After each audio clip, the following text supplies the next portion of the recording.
right, cooling your hothouse, take 2, because take 1, the audio did not work. Good morning, y'all. This is Ned over My Philippine Dreams. Ladies and gentlemen, boys and girls, dreamers of all ages. Today we're going to be talking about cooling your hothouse. Now, as most of you know, I've had occasionally complained a little bit, a lot, quite a bit, veritable whining, in fact, about the heat and humidity in the Philippines. And it's something that you have to deal with. The 2 biggest gripes I have about the Philippines is sometimes it's just too hot and also the burning trash. As most of you know, I moved into this house, pink house here, June of 2014, and that's a long time ago. It's almost 4 years. It's been a great little house. I've enjoyed it most of the time. The biggest problem I had when I first moved in was it was new construction. This is basically a fairly new house. And the first thing they do is they cut down all the trees when they're building a house. It could be beautiful acacia trees, it could be beautiful mango trees. They're gonna cut them down. So basically when I first moved in, the house was completely exposed to the sun. The metal roof, the concrete carport, the concrete hollow block walls were all getting direct sun exposure. And I would use my little handy heat gun here. And if you're coming to, it's not a heat gun actually, it's a temperature gun. If you're coming to the Philippines, I highly recommend getting one of these. They're light, they only cost about $11. And it's basically a laser that tells you the temperature in Fahrenheit or Celsius, depending on where you're from, of whatever you're aiming at. Like Angel right now is 89 degrees. Might have to change the batteries on this. So the concrete would routinely heat up to about 140 degrees. You'd have that heat basically wafting into the house, and the internal temperatures on the house would routinely be about 92 to 93 degrees. Since moving into now luxurious, pink house, 2 bedrooms, 1 CR, I've incorporated a number of measures to deal with the heat. 2 of them unnatural, things that I did myself, and 1 of them natural. The first thing I did was I had a carport made of Nipa installed over the concrete on the side of the house. That's basically where the afternoon sun hits. And after about 12 o'clock in the afternoon, you'd have that direct sun beating down on the concrete carport and the windows on the side of the house, and it would turn basically the house into a freaking inferno. It was nasty, it was very uncomfortable, and I routinely found myself having to basically retreat into one of the bedrooms and turn on the air conditioner and hope for the best. So the first thing that was built was the carport. I think it cost about $250. I didn't pay for this. I actually paid for it up front, and the landlord, who actually likes me because I pay my rent on time and stuff, compensated me by, you know, taking it out of future rent. So he basically had me pay for it and then paid him back. Same thing with the ceiling insulation. So as soon as that carport cover was constructed, that made a major difference. It cut down on that afternoon sun, the sun hitting the windows, hitting the concrete, heating it up to 140 degrees, made a huge difference. The second thing I did was I had this stuff installed all along the ceiling. This is 10mm polystyrene insulation. It comes in 2 sizes. You get the 5mm, which is thinner, and the 10mm, which is a little bit thicker. And it's got the radiant barrier on one side. So this was installed along all the ceiling. Basically, you got the roof up here and the ceiling. This was installed flat on the ceiling with the radiant barrier facing upwards.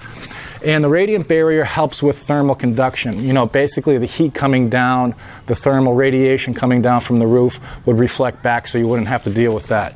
It also helped with the conduction heat, you know, the heat that conducts down from the roof, because you get that big airspace, which cuts down on the conduction.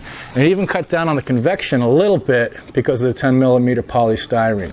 So it worked out really good. As soon as this was installed, I also took temperature readings with my handy dandy temperature gun and noticed a vast difference. It was about a 5 to 6 degree difference. Whew, it's hot today. Yeesh. All right, the third thing that happened, this is the natural thing that happened, is basically a bunch of bushes and trees have grown up around the house, shading the entire front yard and most of the backyard. I'm going to show you that in a video in a little bit. That helped a great deal because, again, you had the direct afternoon sun hitting the concrete walls, and now that the vegetation's grown up, it cuts down on that quite a bit. Also, we've had the mango tree in the front yard has grown. It's basically tripled in size. And there's a tree over there that I'm going to show you a little bit later that's actually grown in about the 4 years that I've been here.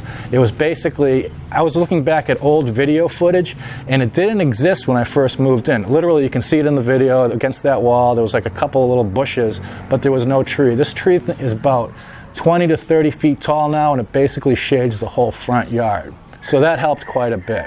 So with those three things, the Nipa carport cover, the ceiling insulation, and the trees that have grown around the house, the temperature inside the house has gone from about 92 to 93 degrees during the afternoon to about 84, 85. That might not seem like a huge difference, but to me it is a major difference, and it's the difference between being uncomfortable and constantly saying to yourself, oh my God, it's so freaking hot here, to, oh, what a nice day, and I don't even need to turn the fan on. It's very nice. So in this photo you can see what the house looked like in June of 2014 when I first moved in. It's so cute. It's so adorable. Notice how thick and luxurious the grass is. It's not so thick and luxurious anymore because of all the shade. Also check out how small the shrubs are in front of the house. They're tiny. You can barely, it's barely covering one of the windows. Also note the lack of vegetation in front of the concrete wall to the right, which that's the thing that my temperature gun would regularly clock in at 140 degrees Fahrenheit in the direct afternoon sun. And also, if you look to the left of the, you can see my YBR, my old YBR 125. There used to be a small metal and plastic canopy to give some sun protection. That thing soon fell apart after we moved in. You'll notice the lack of shade over the carport. This photo was taken in the morning. It looks like this was in the morning, as sunlight is hitting only the roof of the house and the western side of the yard. As the day progressed and the sun really heated up and went directly overhead, the unshaded metal and concrete would turn the house into a veritable furnace. It was nasty. All right, fast forward a little bit. This photo is, I think it's October of 2015, almost 18 months later. The Nipa roof has been installed over the carport. The shrubs have now grown taller than the actual roof, and a good deal of vegetation has grown along the hollow block walls, shading them against the morning and afternoon sun. You can also see the Mitsubishi Pajero 4x4 sitting in the back of the carport. Its usual location, as I didn't use it much, sold it like after a year, and it mostly existed as a rather expensive cat stand. What you can't see in the photo is the southern part of the yard. That's the front part of the yard. Which then had a bunch of bushes and trees growing in it, including that giant mango tree. You'll see how big those bushes and trees have gotten in the updated video portion of this vlog. And here's a photo. When I first moved in, I made some sunshade. Here's the photo of the sunshade that I fabricated out of the 10mm polystyrene insulation. 2 bamboo slats, a bit of packing tape, a few screws, and 2 hooks. The reflective surface is of course facing outwards in order to reflect the sunlight, and with the hooks on the top slat you can see, like, well, you can't really see them. It was really easy to put them up in the morning and take them down in the late afternoon. The shades are really easy to slap together. They're a little bit ghetto, they're not that attractive, and are very effective in keeping the sunlight out of the windows. They're also incredibly cheap. Okay, don't forget what the house originally looked like in June 2014 when I first moved in, and this is what it looks like now. You got to excuse the yard, it's kind of a mess. I haven't raked recently. I didn't pick up that big ass fern that fell over there. But as you can see, there's now vegetation grown in all along the wall. This right over here is some kind of weed, this strange tree. My neighbors don't like it that much, but it provides a lot of shade, so I'm keeping it. And you got the bushes, things over here that have grown, and also the mango tree, which was tiny when we first moved in, and now it's huge. Now this is what I was talking about, this tree right here. I have no idea what kind of tree this is, but it grew in 3 years. I actually went through the old video of when I first moved in back in June of 2014, and this thing was not here. So this thing has grown in 3 years, 3.5 years, however long I've been here in the house. And it's absolutely huge, and it provides a great deal of shade. It basically shades off the entire yard. It's beautiful. Love it. As you can see, the shrubs are now becoming part of this giant tree, and they also cast a lot of shade. Love it. And of course, here's the Nipa carport. Now if you notice the photos, I got some photos of the carport that I'll try to put up. They didn't angle the roof enough, the Nipa roof. So we had some water issues and it's caused some damage. So what they did was they actually chopped it down. You can see it over there how they chopped it down. And of course I got a piece of bamboo holding up one of the rotted pieces. And as soon as this thing was installed, it made a massive difference in the heat. Because this concrete, you know, with these exposed windows and all that stuff, just the concrete alone would heat up to 140 degrees Fahrenheit. Then you got the direct afternoon sun hitting all these windows. And these are where I originally had the sunshades. And as you can see, The lawn has taken a little bit of a beating. It's not as thick and luxurious as it used to be because it's not getting as much sunlight. But you know what? When all is said and done, I'll trade a luxurious lawn for adequate shade. Adequate shade is where it's at. Right, Angel? Angel, come here. Come here. Come here, Angel. Come here. Is it a hot house? Is it a hot house anymore? No, it's a nice house. It's a nice house. Also, one last thing that I want to talk about real quick is having an efficient air conditioner. I have 2.5 horsepower Carrier Optima air conditioners.